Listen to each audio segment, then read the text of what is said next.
अनुराग भदौरिया जी। अनुराग जी, एक युवा 8 से 10 घंटा पढ़ाई करता है नीट के लिए। उसके माता पिता का सपना होता है कि बच्चा बड़ा होकर डॉक्टर बनेगा, और डॉक्टर बनाने के लिए वो अपनी पूरी जिंदगी को, अनुराग जी, स्वाहा कर देते हैं। एक एक पैसा जोड़ते हैं, अपनी इच्छाओं को, अपने सपनों को, सबको मार देते हैं, और पता चलता है कि डॉक्टर्स तो वो लोग बनेंगे जो रिश्वत दे रहे हैं, जो लाखों लाख रुपए देकर एग्जाम पास कर रहे हैं।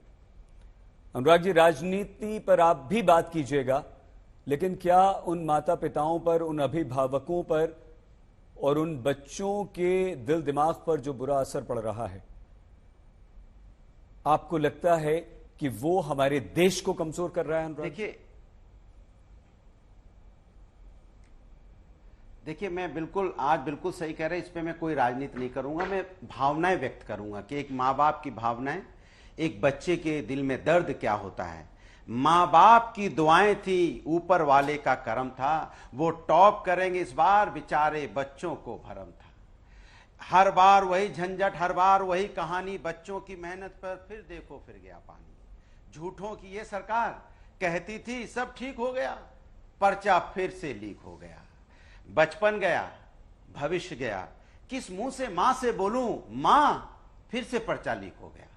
ये दर्द शायद भारतीय जनता पार्टी के ना प्रवक्ता, ना नेता, ना मंत्री, ना संतरी उनके समझ पाएंगे, क्योंकि मां किस तरह से, जो गांव में रहने वाले लोग खेत बेचते हैं, खेत बेच के अपने बच्चों को पढ़ाते हैं, साल भर बाद एग्जाम आता है, वो इंतजार करते हैं इस बार एग्जाम देगा, मेरा बच्चे का सिलेक्शन हो जाएगा तो कम से कम हम शांति से सो पाएंगे। लेकिन जैसे ही साल गुजरता है, खेत बिक जाता है, मां परेशान होती है, बाप दौड़ा दौड़ा आता है, पता चलता है पर्चा लीक हो गया।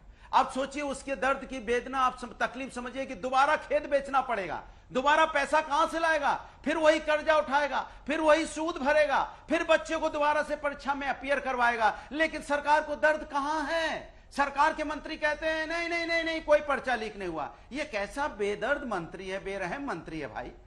कैसा मंत्री है जिसको ये नहीं दर्द हुआ, कर मुंह से बोल दिया, ये भी नहीं सोचा कि किस तरह के पैसे इकट्ठा करके मां बाप कैसे कैसे जोड़ के इकट्ठा करके बच्चों को एग्जाम दिलाते हैं। कोई पहला एग्जाम का पर्चा लीक हुआ है? इस तरह की बात है। भारतीय जनता पार्टी की सरकार है, केंद्र में भी, राज्य में भी, हर उसके बाद कह रही है नहीं नहीं नहीं नहीं, विपक्ष जिम्मेदार है।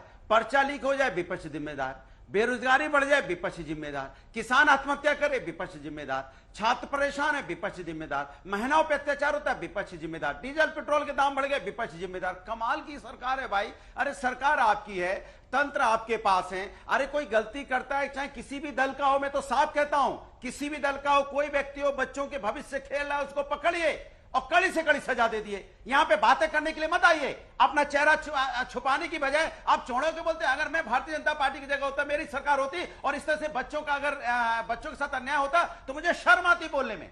लेकिन भारतीय जनता पार्टी की देखिए बेशर्मी, शर्म भी नहीं है, ऊपर से विपक्ष को दोषी ठहरा रहे। अरे विपक्ष दोषी है तो सजा दे दो ना, किसने रोका है? आपके पास तो तंत्र है, खाली मुंह थोड़ी बोलना है, आपके पास तो सिस्टम है। इसके मतलब आप अपनी कमजोरी को छिपाने की बात कर रहे हैं विपक्ष पे उंगली उठा के, या आपका तंत्र फेल हो गया, आपका पर्चा लीक हो रहा है, इसके मतलब आपकी सरकार फेलियर है। आपकी जो एजेंसियां काम नहीं करती है, या एजेंसी बिकी हुई है, पता लगाइए किस एजेंसी को आपने काम करने को दिया है, और एजेंसी कहां की है ये भी पता लगाइए। कौन उसका मालिक है, कौन उसका एमडी है, पता लगाइए आप, पता चल जाएगा किसने चोरी की, कहां से चोरी की। दुनिया भर की बातें हो रही है। सुप्रीम कोर्ट, मानी सुप्रीम कोर्ट को तो सही मानते हैं। अब नेट का जो पर्चा लीक हो गया, अब फिर सुप्रीम कोर्ट जाएगा। इसके बाद 12वीं का पर्चा हो गया, फिर सुप्रीम कोर्ट जाएंगे। अरे भैया, सरकार किस लिए होती है? जब सब कुछ आदेश सर्वोच्च न्यायालय को करना है तो सरकार झुंझुना बजाने के लिए है भैया।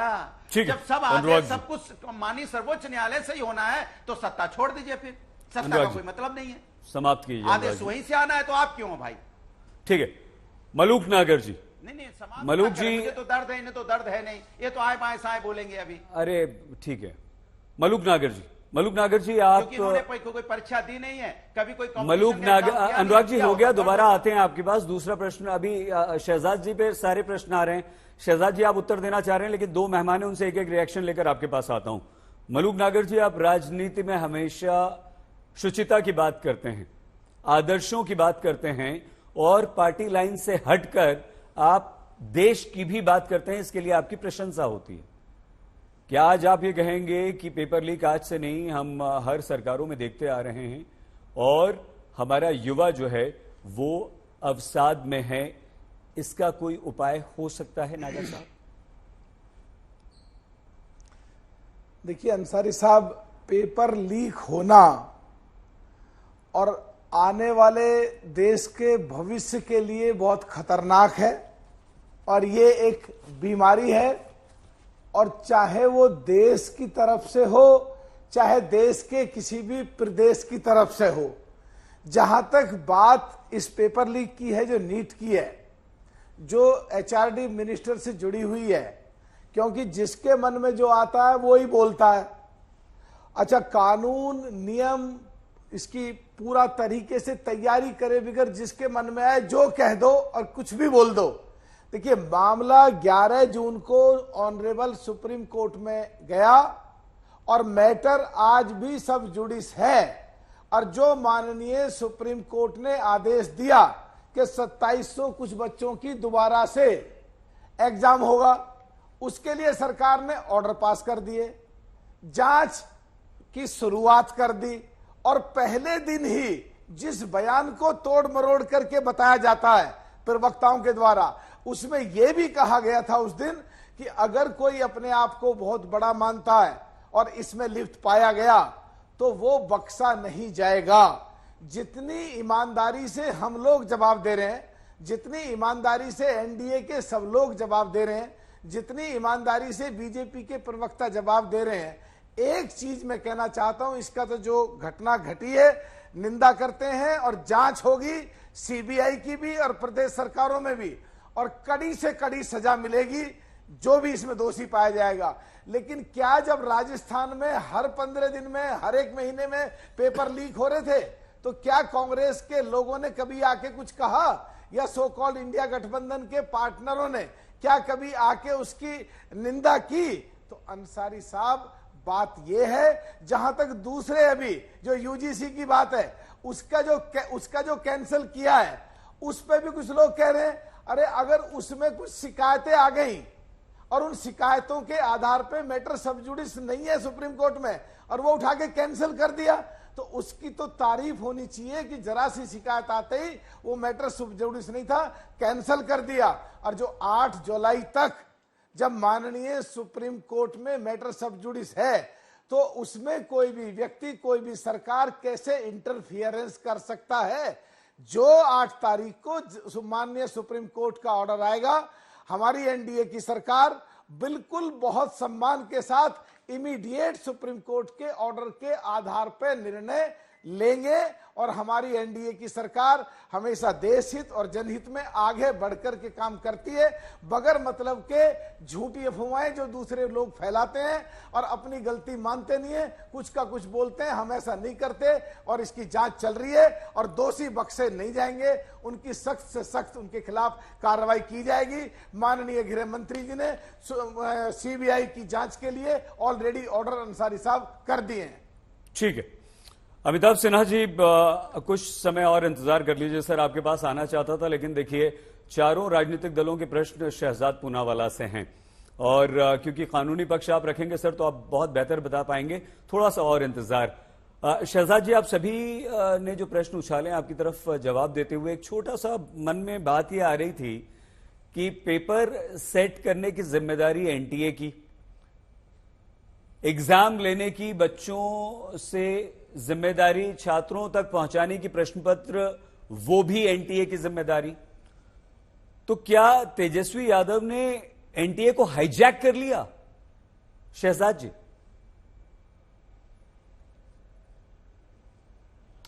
बहुत अच्छा सवाल है। सबसे पहले तो मैं आपको यह भी बता दूं, इसकी पृष्ठभूमि ये रही कि एनटीए पहले नीट के एग्जाम नहीं कराती थी। आदरणीय सुप्रीम कोर्ट ने ही 2020 में कुछ तो समझा देखा होगा, उसीलिए उसने नीट के एग्जाम की पूरी व्यवस्था एनटीए को दी। एनटीए ओरिजिनली जब बनी थी तो वो नीट एग्जाम नहीं करवाती थी, ये आपके दर्शकों की जानकारी के लिए। और दूसरी बात, जो आपका सवाल लगभग वही है कि मैंने तो किसी विपक्षी को अपराधी नहीं कहा है, मैं तो कह रहा हूं कि अपराधी अपराधी है तो उसको विपक्ष क्यों बचा रहा है। मैं आपको उसके 2 पुख्ता उदाहरण देता हूं।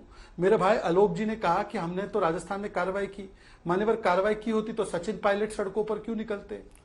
दूसरी बात मैं इनसे पूछना चाहता हूं कि अगर इस विषय पर शहजाद जी पहले एनटीए वाली बात कर लीजिए पूरी, आप नहीं है तो एक पहले एनटीए की बात पूरी कर लीजिए, बच्चों को भी पता चलेगा कि आखिर उसी पे बोल रहा हूं, आखिर ये एनटीए से पेपर कैसे बाहर चला गया। हाँ मैं बताता हूं, उसी के लिए तो मैं आपको बता रहा था। एनटीए जैसी व्यवस्था से अगर जो आरोप लग रहे हैं बिहार की एफआईआर के द्वारा, अगर उसमें कोई गड़बड़ियां उस प्रकार की है जो सुप्रीम कोर्ट उसमें देखरेख कर रहा है, तो उसके जो मास्टरमाइंड है उनके ऊपर तो हमको ध्यान देना पड़ेगा ना कि उनका क्या राजनीतिक कनेक्शन है, ये करने के बाद उनको कौन सा राजनीतिक संरक्षण प्राप्त है। और इस प्रकार का संरक्षण प्राप्त है कि सर्वोच्च नेताओं में से एक विपक्ष की प्रियंका वाड्रा आयुषी पटेल नामक एक लड़की का वीडियो जारी करती है जो पूर्ण तरीके से हाईकोर्ट द्वारा स्थापित होता है फेक है। नहीं बिल्कुल ठीक भाई है। ये तो पूछना पड़ेगा ना कि अगर इन्होंने कोई चीज की है इन अपराधियों ने तो इनको संरक्षण दे कौन रहा है? इस प्रकार से हम समझ रहे हैं, देखिए इनको कौन संरक्षण इस हद तक दे रहा है? आपको रोक रहा हूं मैं बिल्कुल समझ रहा हूं। देखिए 5 लोग अभी बोले, नहीं आप ही से बात कर रहे हैं, 10 सेकंड नहीं, आप 2 मिनट बोलिएगा। देखिए जो चारों लोग अभी बोले यहाँ पर, आलोक जी, अनुराग जी, मिश्रा जी और मलूक नागर जी, सबने यही बात कही कि अपराधी दोषी जो भी होगा उसे बख्शा नहीं जाएगा। हम सिर्फ ये समझना चाह रहे हैं, ये बात समझ से थोड़ी सी बाहर है कि सब कुछ अगर एनटीए करता है और इतनी जबरदस्त सख्त ये एजेंसी है, तो वहां से पेपर बाहर कैसे चला गया तेजस्वी यादव के द्वारा, या वो कैसे एनटीए के किस व्यक्ति से कहां से पेपर ले आए। और दूसरी बात, आपने जो सुप्रीम कोर्ट से के बारे में कहा कि सुप्रीम कोर्ट ने कहा कि नीट अब एनटीए करवाएगी, तो सुप्रीम कोर्ट के कहने के बाद ही नीट ने करवाना शुरू किया। उससे पहले क्या एनटीए को इस योग्य नहीं माना जाता था कि वो नीट की परीक्षा भी करवा सके? देखिए एनटीए बहुत सारी परीक्षाएं इससे प्रथम करवाता था, क्योंकि एनटीए अच्छा काम कर रहा था, इसीलिए सुप्रीम कोर्ट ने शायद नीट की भी जिम्मेदारी उसको दी होगी, अन्यथा तो नहीं देता। अब अगर वो एनटीए की व्यवस्था, कोई व्यवस्था, इसको नहीं बोल सकते कि गॉड मेड व्यवस्था है, इसमें इंसान ही काम करते हैं। यदि इसमें कोई भी चूक किसी ने की होगी एनटीए के लेवल पर, तो उसको कौन बख्श रहा है? उल्टा धर्मेंद्र प्रधान जी का पूरा बयान आज तक चला है, आज तक पे और बाकी जगह जो चला बयान, धर्मेंद्र प्रधान जी ने कहा था कि यह मामला कोर्ट के सामने विचाराधीन है। कोर्ट ने उस समय पर काउंसलिंग पर रोक नहीं लगाई, आज भी नहीं लगाई। सुकांत मजूमदार के बयान से आप सहमत हैं? धर्मेंद्र प्रधान कोर्ट के आगे जाकर, एक सेकेंड सर, मुझे बात तो रखने दीजिए। मैं अपनी आपने अभी बोला 2 मिनट देंगे, तो अब आप बीच में क्यों इंटरप्ट करें? 10 सेकंड और दे दीजिए।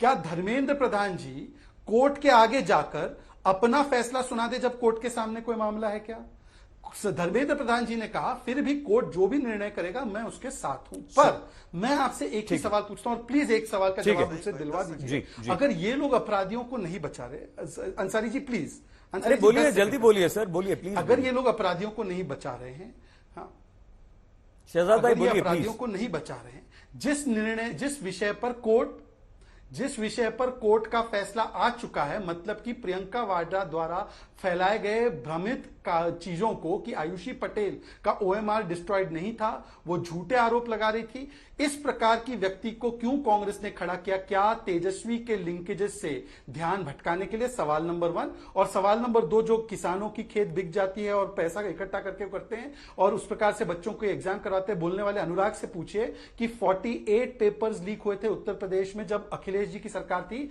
और पहली बार यूपीएससी के जो अध्यक्ष थे उनको कोर्ट ने हटाया था।